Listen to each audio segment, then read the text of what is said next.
तो दोस्तों स्वागत है आप सभी का आचार्य जी चैनल पर। आज इस वीडियो में हम बात करने वाले हैं अपना डेली करंट अफेयर शो के बारे में।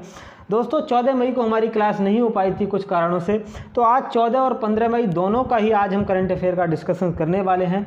यदि आप रेलवे, एसएससी, बैंकिंग, यूपीएससी या यूपीएसआई किसी भी एग्जाम की तैयारी कर रहे हैं जिसमें आपका करंट अफेयर के साथ ही साथ स्टैटिक जीके भी पूछा जाता है, तो ये क्लास आपके लिए अत्यंत महत्वपूर्ण साबित होने वाली है। तो आइए चलिए शुरू करेंगे पहले क्वेश्चन के साथ। हाल ही में देश में कहां पर जो है पहली म्यूकरमाइकोसिस यूनिट लगाने की घोषणा की गई है। मैं आपको बता दूं, जो भी मरीज कोविड-19 से ठीक हो रहे हैं उनको जो है ये बीमारी जो है ये समस्या देखी जा रही है। इसमें जो है आँखों में जो है काला फंगस हो जाता है, तो इससे लेकर के जो है आँखों को काफ़ी नुकसान हो रहा है। तो ये बीमारी जो है कोविड-19 से ठीक होने के बाद ये जो है हो रही है। तो इसमें डेथ रेट जो है लगभग 50% तक जो है इसमें मृत्यु दर है। मतलब अगर 50% तक लोग जो हैं इसमें मृत्यु को पा जाते हैं। तो ये जो है म्यूकरमाइकोसिस की जो पहली यूनिट है वो मध्य प्रदेश में लगाई गई है भारत की। मैं आपको बता दूँ, कोरोना के बाद जो है एक ब्लैक फंगस का जो कहर है जिसमें जो है ज़्यादा से ज़्यादा ज़िंदगियां हैं उनकी जान जा रही है। तो ये जो है एक तरीके का ये और भी ज़्यादा अभिशाप हो जाता है। जैसे कोविड-19 से यदि कोई भी व्यक्ति ठीक हो जाता है तब उसको क्या है, ये जो म्यूकरमाइकोसिस ये उसको ले रहा है। तो कुल मिलाकर के कोविड-19 के साथ भारत में जो है समस्या बढ़ती ही जा रही है। मैं आपको बता दूं, मध्य प्रदेश ने जो ये योजना स्टार्ट की है, मध्य प्रदेश आप जानते होंगे। देखिए Madhya Pradesh heart of the India, Bharat का दिल है ये। देखो पहले जो है क्षेत्रफल के हिसाब से मध्य प्रदेश और छत्तीसगढ़ दोनों एक ही राज्य हुआ करते थे। तो सन 2000 में इनको जो है मध्य प्रदेश से अलग होकर के छत्तीसगढ़ बन गया था। सन 2000 में 3 राज्य नए होकर के अलग बने थे। उत्तर प्रदेश से तो उत्तराखंड अलग हुआ था, साथ ही साथ बिहार से जो है झारखंड अलग हुआ था। तो 3 नए राज्यों का गठन होता है सन 2000 में। तो मध्य प्रदेश जो है क्षेत्रफल के हिसाब से दूसरे नंबर पर जो है अब इसका नंबर आता है। फर्स्ट नंबर पर तो जो है राजस्थान आता है, दूसरे नंबर पर क्षेत्रफल के हिसाब से मध्य प्रदेश का नंबर आता है। तो मध्य प्रदेश के बारे में बता दूं आपको, भोपाल तो यहाँ की राजधानी है। साथ ही साथ यहाँ के मुख्यमंत्री शिवराज सिंह चौहान, जिनको मामा कहते हैं, गवर्नर जो है यहाँ की जो आपकी जो उत्तर प्रदेश की जो गवर्नर हैं आनंदीबेन पटेल, उन्हीं को जो है यहाँ का अतिरिक्त प्रभार सौंपा गया है। इसके अलावा इनका जो हाई कोर्ट मैं आपको बता दूं, जबलपुर में जो है इनका हाई कोर्ट है। यहाँ पर कान्हा नेशनल पार्क है, काफ़ी ज़्यादा प्रसिद्ध है। इसके अलावा इसको टाइगर स्टेट भी कहा जाता है, ये आप ध्यान रखिएगा।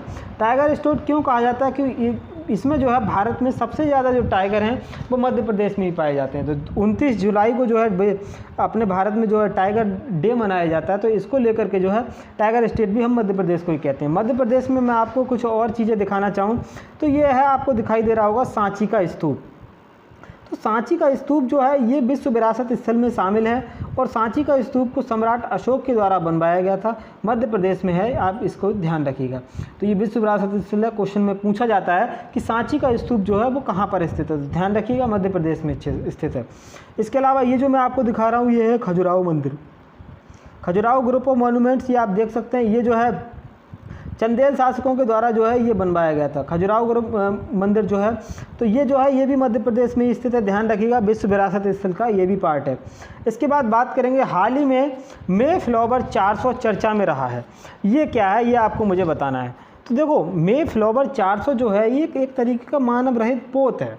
मतलब होगा ये, आप देखिए ये जो है एक तरीके का, इसमें कोई भी मानव नहीं बैठा हुआ है। इसमें जो है ऊपर कैमरा लगा हुआ है जो कि इसकी आई का काम कर रहा है। तो कैमरा जो है इसने किया क्या है, जो अटलांटिक ओशियन है इसको अभी पार किया है। तो मतलब जो बिना मानव के रहता है, इसमें जो है कोई भी व्यक्ति जो है नहीं बैठा था।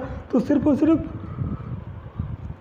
रडार के माध्यम से और जो इसका कैमरा है जिसने इसका आई का काम किया है, तो इसको लेकर के जो है ये पार किया है। इसने अटलांटिक ओशियन को पार करने वाला जो है पहला मानव रहित पोत बनाया है, जिसका नाम है मे फ्लावर 400 जो है, मैंने आपको इसका नाम बताया। देखो इसका काम ये होगा, जो समुद्री प्रदूषण है उसको ये जो है अध्ययन करने वाला है। तो समुद्री प्रदूषण को ये अध्ययन करेगा,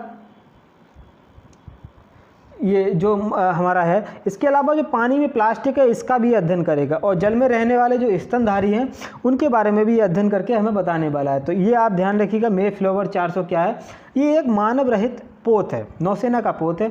इसके अलावा ओशियन कौन सा है ये देख लीजिए आप, अटलांटिक ओशियन जो है इसको इसने पार किया है। ये जो आप अटलांटिक ओशियन देख रहे होंगे इसको देखो। विश्व में जो ओशियन है वो मैं आपको बता दूं, सबसे बड़ा जो ओशियन है वो पैसिफिक ओशियन है। देखो इस तरीके से याद रखिएगा, पैसा से आप इसको याद रखिए लीजिएगा, पी से पैसिफिक ओशियन जो है सबसे बड़ा महासागर है। उसके बाद अटलांटिक आ जाता है। देखो अटलांटिक को जो है मैं आपको बता दूं, इसमें एक चीज़ ध्यान से देखिएगा आप, ये जो है ये एस टाइप का जो है, इसकी जो आकृति है वो एस टाइप की है, तो इसको एस टाइप का भी महासागर इसी को कहा जाता है, अटलांटिक ओशियन को। साथ ही साथ उसके बाद जो है ये इंडियन ओशियन जो है नेक्स्ट हो जाता है, ये हमारा जो है हिंद महासागर जिसको कहते हैं। उसके बाद साउदर्न ओशियन है, ये आपको दिखाई दे रहा होगा। उसके बाद ए से हो जाता है आर्टिक ओशियन। तो 5 जो है महासागर हैं जिनको मैंने आपको ये इनके जो आकार के घटते क्रम में मैंने आपको बताया। जैसे पैसिफिक ओशियन सबसे बड़ा महासागर है और जो आर्कटिक ओशियन है वो सबसे छोटा महासागर है, तो ध्यान रखिएगा। इसके बाद बात करेंगे नेक्स्ट क्वेश्चन के बारे में। हाल ही में नाइट फ्रैंक द्वारा जारी ग्लोबल प्राइम रेजिडेंशियल इंडेक्स में नई दिल्ली को कौन सा स्थान मिला है? देखो हुआ क्या है, जो नाइट फ्रैंक है एक संस्था है, तो इसने क्या जारी किया है कि जो ग्लोबल प्राइम रेजिडेंशियल इंडेक्स है, इसमें मतलब कौन सा जो शहर है किस तरीके से कीमत को जो है इन्होंने आधार बनाया है, तो इसको लेकर के ये जो है रैंक जारी की गई है। तो जो नाइट फ्रैंक संस्था है ये लंदन की जो है संस्था है, इसने बेस्ड जो है इस रैंक को जो है जारी किया है। तो नई दिल्ली का स्थान मैं आपको बता दूं तो 32वां इसमें जो है नई दिल्ली का स्थान है, ध्यान रखिएगा। पहला स्थान यदि मैं आपको बताना चाहूँ तो चीन का एक शहर है शेनजेन जिसका नाम है, उसका जो है पहला शहर में स्थान मिला है। इसके बाद नाइट फ्रैंक जो मैंने आपको बता दिया। नई दिल्ली के बारे में बात कर लें, यदि आपको देखो नई दिल्ली जो है भारत की राजधानी है, आप देख सकते हैं। मैं आपको इस तरीके से दिखा देता हूँ। देखो ये जो आपको नई दिल्ली दिखाई दे रही होगी, देखो नई दिल्ली राजधानी जो है भारत की कब बनी, यदि ये आप जानना चाहते हैं। देखो पहले भारत की राजधानी जो है कोलकाता हुआ करती थी, तो नई दिल्ली राजधानी जो उठ कर के आई थी वो 1911 में भारत की राजधानी नई दिल्ली बनती है। देखो इतिहास के हिसाब से जब लॉर्ड हार्डिंग जो हैं जब ये भारत के वायसराय बने, तो जब दिल्ली दरबार का जब आयोजन हुआ था तो पंचम जॉर्ज पंचम थे और मेरी जो थी वो जब भारत आए थे तो जो राजधानी थी उसको परिवर्तित किया गया था। इसी के साथ ही साथ 1911 में ही जो है बंगाल विभाजन जो हुआ था उसको भी रद्द कर दिया गया था। इसके बाद बात करेंगे नेक्स्ट क्वेश्चन के बारे में। हाल ही में किसके द्वारा श्वास नामक एक ऑक्सीजन कंसनट्रेटर को विकसित किया गया है? इसको जो है किसके द्वारा बनाया गया था? देखो श्वास नाम का जो है एक ऑक्सीजन कंसनट्रेटर है, इसको जो है विकसित किया गया है। मैं आपको बता दूं इसको जो है इसरो ने इसको विकसित किया है। इसमें होगा ये कि इसमें जो है इन्होंने 3 वेंटिलेटर बनाए हैं। तो इसमें जो इससे जैसे जो ऑक्सीजन दी जाती है लोगों को, इसमें एक ही ऑक्सीजन जो सिलेंडर होगा इससे 2 लोगों को जो है कनेक्ट करके ऑक्सीजन दी जा सकेगी, तो इससे जो है संक्रमण का खतरा भी नहीं रहेगा। तो ये एक ऑक्सीजन कंसनट्रेटर है जो कि इसरो के द्वारा इसको बनाया गया है। एक बार में 2 लोग इसका प्रयोग कर सकते हैं, वातावरण के अनुकूल है। 3 उन्होंने वेंटिलेटर बनाए हैं, वो मैं यदि आपको बताना चाहूँ इसके तहत जो है 3 वेंटिलेटर हैं इनके। तो इसमें एक का नाम तो है प्राण और दूसरे का नाम है स्वस्थ और तीसरा जो इनका वेंटिलेटर है उसका नाम है वायु। तो 3 वेंटिलेटर इनके द्वारा बनाए गए हैं जो कि आप देख सकते हैं। इनमें जो है इसरो के द्वारा ये काम किया गया है, 3 वेंटिलेटर इसका। तो ऑक्सीजन कंसनट्रेटर यदि आप समझना चाहें तो वो यदि मैं आपको बताऊं, देखो होता ये है ऑक्सीजन कंसनट्रेटर कुछ नहीं होता। मान लीजिए ऑक्सीजन कंसनट्रेटर है, इसमें से हम अपनी एयर को प्रवेश करा देते हैं और इधर से जो है हमें प्योर ऑक्सीजन मिल जाती है। देखो एयर हमारी होती क्या है, एयर में हमारा 78% तो नाइट्रोजन होता है और 21% के लगभग ऑक्सीजन होता है। तब जब हम पूरी एयर को इसमें से प्रवेश कराते हैं तो नाइट्रोजन जो है उसको ये अवशोषित कर लेता है, हमको 95% प्योर जो है ऑक्सीजन मिल जाती है। ये कहलाता है ऑक्सीजन कंसनट्रेटर। इसके बाद बात करेंगे इसरो के बारे में। इसरो की जो स्थापना हुई थी भारत में वो 15 अगस्त 1969 को इसकी स्थापना होती है। भारत में अंतरिक्ष विज्ञान का जनक डॉक्टर विक्रम साराभाई को कहा जाता है। इसरो का हेडक्वार्टर आप ध्यान रखिएगा बेंगलुरु में जो है इसरो का हेडक्वार्टर स्थित है। और अभी जो इसके अध्यक्ष हैं वो के सिवान जो है वो इसके चेयरमैन है, अध्यक्ष हैं इसके। साथ ही साथ इसके हालिया मिशन के बारे में भी बात करेंगे। PSLV C-51 के द्वारा इसको भेजा गया था।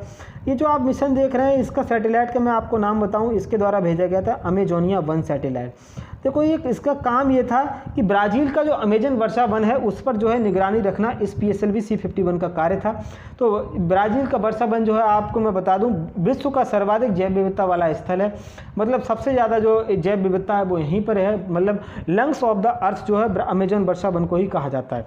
इसके अलावा इसरो मैंने आपको बताया। DRDO भी एक भारत की ऐसी संस्था है जो कि हमारा काफ़ी काम कर रही है। वैसे तो ये डिफेंस के उसमें काम करती है, लेकिन उन्होंने कोविड-19 संकट में भी कुछ ऐसे काम किए हैं जिनके बारे में आपको बता दूं। तो 2DG एक इन्होंने ड्रग बनाई है। तो ड्रग जो है वो जो कोरोना वायरस है इसकी ग्रोथ को जो है कम करने में सहायता करेगी। तो 2DG ड्रग जो है DRDO के द्वारा बनाई गई है, ध्यान रखिएगा। ये एक तरीके का पाउडर होगा जिसको घोल करके पिया जाना है। तो ये जो है चीन के ये DRDO के द्वारा जो है ये बनाया गया है। इसके बाद बात करेंगे, हाल ही में चीन ने बांग्लादेश को क्वाड में किसी भी तरह की भागीदारी का विचार करने पर परिणाम भुगतने की धमकी दी है। तो क्वाड के सदस्य कौन नहीं है, पहले आप समझिएगा क्वाड क्या है। देखो क्वाड जो है वो 4 देशों का समूह बना हुआ है।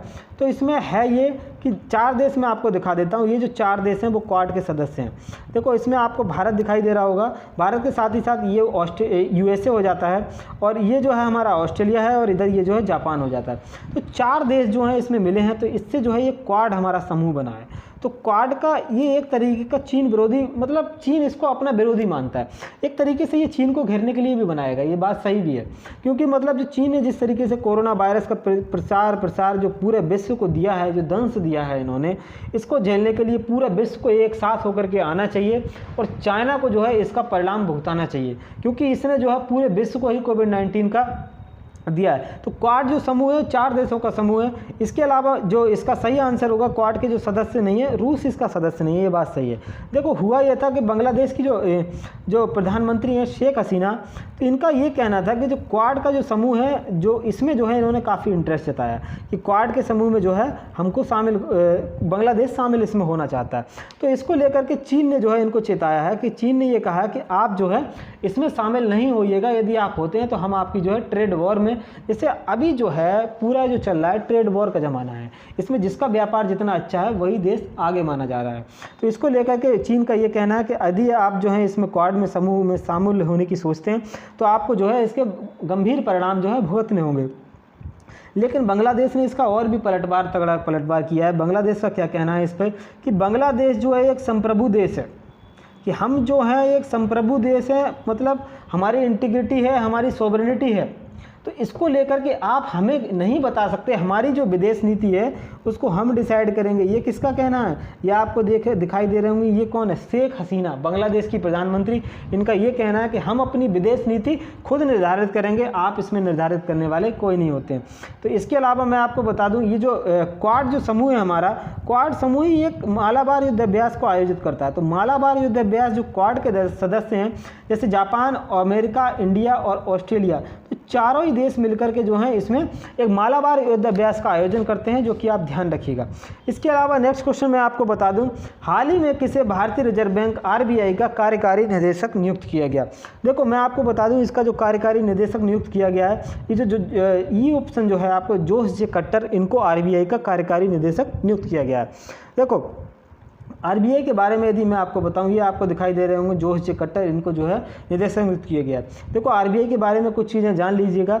RBI का जो एक्ट आया था 1934 में एक्ट आया था, जिसको यंग हिल्टन आयोग कहा गया था। इसकी जो स्थापना है वो 1 अप्रैल 1935 को इसकी स्थापना होती है। जब इसकी स्थापना हुई थी तब इसका हेडक्वार्टर जो है वो कोलकाता में था, लेकिन उसके बाद जो है इसका हेडक्वार्टर स्थानांतरित होकर के मुंबई पहुंच जाता है। लेकिन जब इसकी स्थापना हुई थी तब इसके पहले गवर्नर जो बनाए गए थे, वो यदि मैं आपको बताऊं, स्थापना के समय जो गवर्नर थे उनका नाम था ऑसबोर्न स्मिथ। इसके साथ ही साथ इसका हो जाता है 1 जनवरी 1949 को नेशनलाइजेशन, राष्ट्रीयकरण होता है। उसके बाद जो इसके पहले भारतीय गवर्नर बने उनका नाम था CD देशमुख। लेकिन अभी जो इसके RBI के गवर्नर हैं वो यदि आप जानना चाहें तो मैं आपको बता दूं 25वें नंबर के RBI के गवर्नर हैं, जिनका नाम है शक्तिकांत दास। ये जो है 25वें नंबर के RBI के गवर्नर हैं। इसके बाद बात करेंगे नेक्स्ट क्वेश्चन के बारे में। WHO ने भारत में पाए गए कोरोना के नए वेरिएंट को वैश्विक चिंता का विषय बताया है, इसका नाम क्या है, ये मैं आपको बता दूं। WHO जो है हमारा,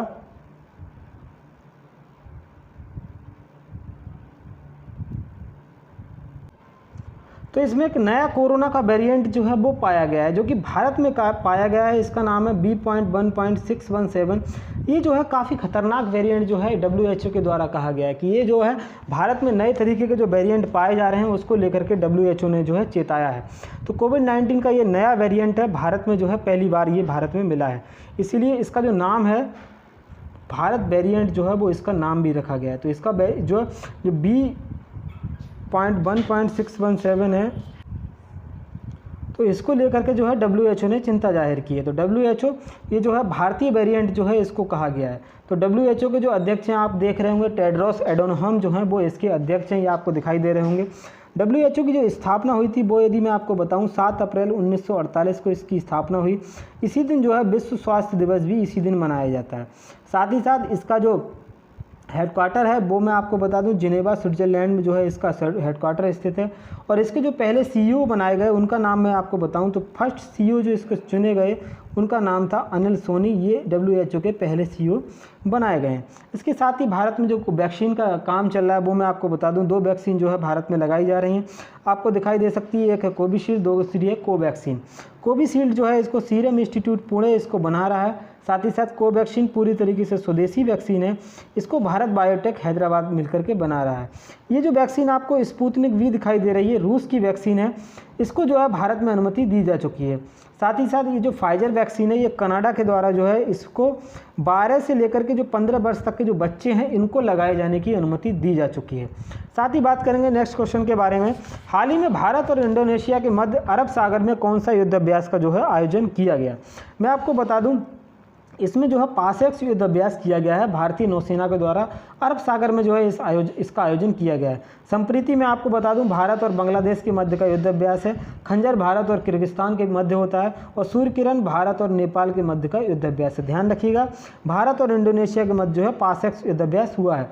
पासेक्स आप देख सकते हैं, इसको जो है अरब सागर में इसका आयोजन हुआ है। ये जो UK की जो अभी हाल ही में जोधपुर में जो एक हुई थी इसका नाम था अजय वॉरियर। तो अजय वॉरियर युद्धाभ्यास जो है भारत और UK के मध्य हुई थी। तो ये जो है अजय वॉरियर आप ध्यान रखिएगा। साथ ही साथ वज्र प्रहार जो है आपकी वज्र प्रहार, ये भारत और USA के मध्य जो है युद्धाभ्यास होता है, आप ध्यान रखिएगा।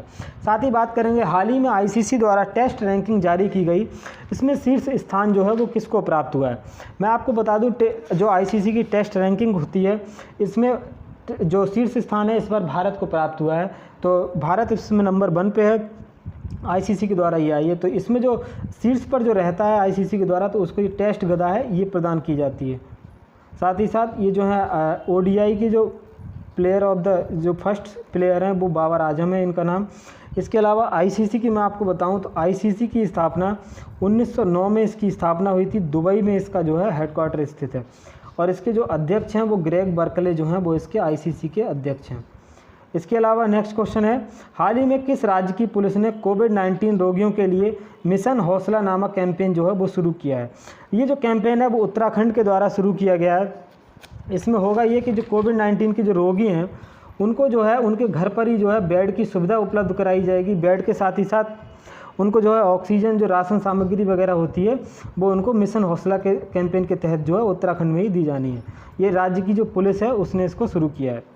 ये जो है इसके अलावा उत्तराखंड के बारे में बताऊँ आपको, उत्तराखंड की जो राजधानी है देहरादून जो है उत्तराखंड की राजधानी है। यहाँ के जो है अभी नए CM बनाए गए हैं, इनका नाम है तीरथ सिंह रावत। और यहाँ की जो गवर्नर हैं बेबी रानी मौर्य जो हैं, इनका नाम है बेबी रानी मौर्य, उत्तराखंड की गवर्नर हैं।